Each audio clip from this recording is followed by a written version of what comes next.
This is today's recipe. Simple, easy to make. This is a step-by-step on how to make bread. I was going through some of my old notes. You know, when I started making bread the first time was, oh dear, I'm about to give away my age here. I started making bread the first time in the 70s. Okay, and that was my first learning experience making bread in any kind of serious way. Well, nothing has changed. Again, the second push I did, really hard push on developing breads and growing my skills making bread, that happened in the, well, just after the year 2000. There was a lot of work I did, you know, in 2001, 2002 in working on developing recipes. And that's what I'm looking here is old notes from back when, you know, just stuff that I was refreshing my mind on, things that I had done. Today's recipe is basic bread, and it is a simple one, okay? This is a simple white bread. No frills, nothing special. It's just a simple basic white bread recipe. It's going to be some flour, some sugar, salt, yeast, and water. That's a 5-ingredient deal. Now, there's only one bread that's a yeast risen bread that's more simple than that. That's French bread, and it doesn't have any of the sugar in it. Today we're using a little bit of sugar to speed the growth of the yeast, to also provide a slightly sweet edge to the bread, not by much. It's not a lot of sugar we're using. And then just a good all-round basic starter recipe. You can make rolls from this, you can make pizza dough from this, you can make all kinds of different things. In fact, you can even make puff pastry from this very same recipe. That's true, you really can. So this is basic bread. Let's get into the recipe. It's very simple. I've got some stuff laying out over here, and we'll get busy making basic bread. The ingredients I'm using today for this recipe, only 5, ladies and gentlemen. It's sugar, salt, yeast, water, and flour. For the flour, you don't need anything special. I'm using an all-purpose flour. If you want to use a bread flour, it'll have a little more elastic quality inside of the bread. It's a nice, desirable trait. So if you want to get that bread flour, you can, but you can do this with all-purpose. Well, I'm getting everything I need together. I've got some bowls to do my rising in. I have a pan that I'm going to do my cooking in. Don't forget to put some sort of coating on that pan so your bread won't stick. Butter it or spray it, whichever works for you. I like to use a commercial spray.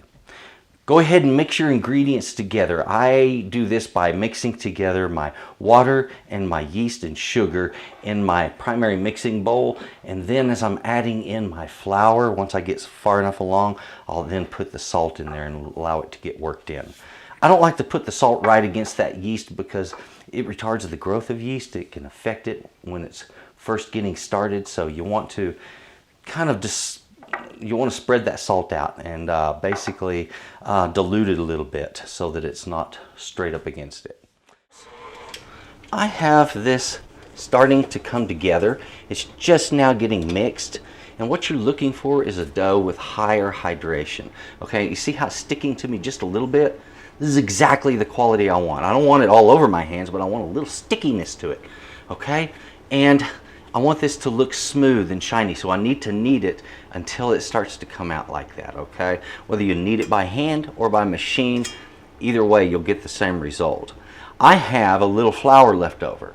I don't really think I need it at this point, but I can always knead it in later if necessary. Better to have it slightly too moist than slightly too dry. So keep mixing and keep kneading actually until it is smooth and shiny, and then we can start rising it up.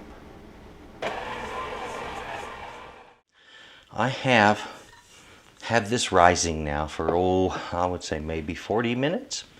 Not that long on the whole. It has risen up really nice. It's looking really good, and it is doing very well. So just give it plenty of time when you're doing this, and you're going to get this result.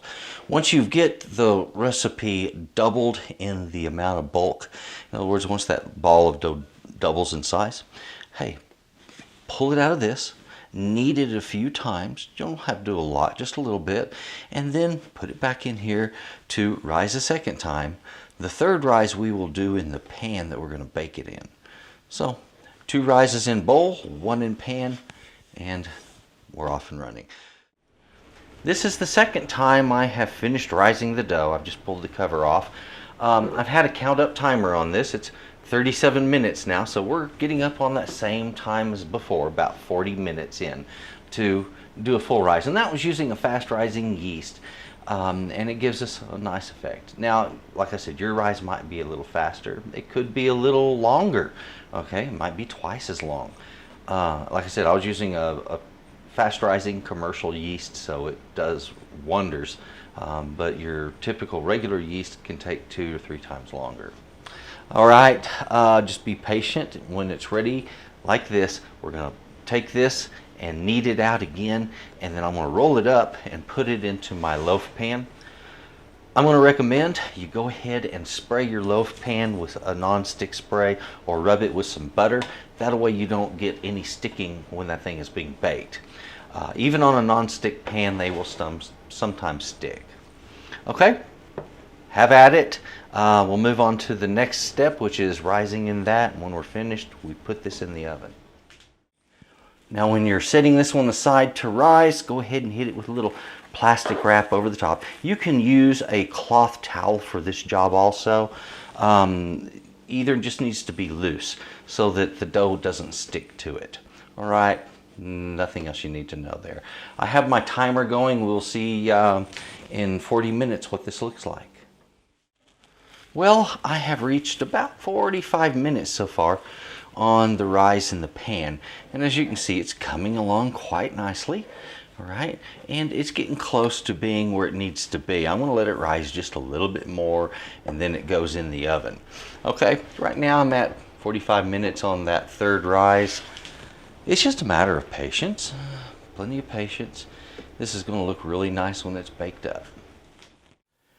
My bread has now risen in the pan for about 1 hour. Okay, and it's about 2.5 times its original bulk. Okay, so it's ready for the oven.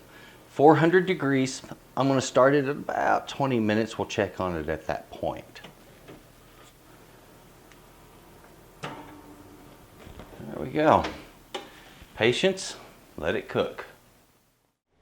Now, the quantity of our ingredients today, and as you've seen, you don't always use all of the flour.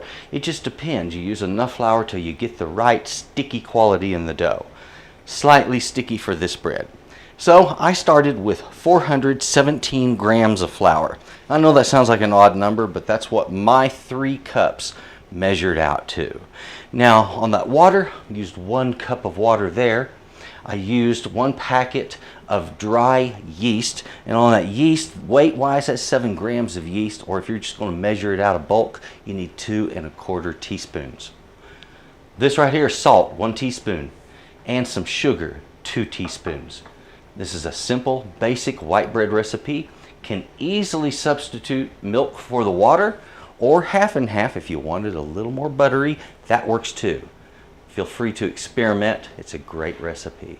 Let's take a look at this thing. This was just pulled from the oven, and that was about 28 minutes of cooking total time.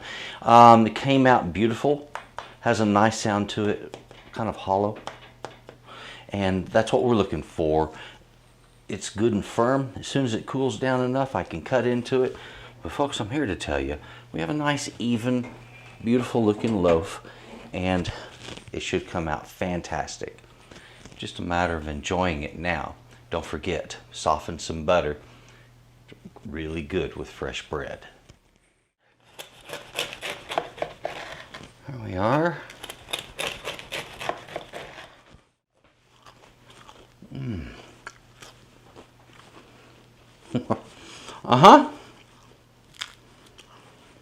Enjoy this bread. Stretchy interior. Kind of nice and chewy. The way bread with a well-defined gluten has, you know, if you don't give it enough time for the gluten to develop, you know, that extra rising time. That's what makes the difference. Give it that third rise. Really works. Now, folks, this is a great bread. I'm going to tell you, a little bit crispy on the outside. I love that. If you want it to be softer on the outside, go with about 5 minutes less, softer crust, a little moisture on the inside. Although it's very moist, I'll say that. That's one thing I like about this. This is a really good recipe. Very simple recipe. I hope you enjoy it. Thank you very much for watching. The description box below will have a links to Texas Cooking Today. Over 600 recipes there. And if you would also take a look at my website, and that link is in the description box too. That is S.A.Trotter.com. That's where you get the recipes. Folks, you have a good day. Bye-bye.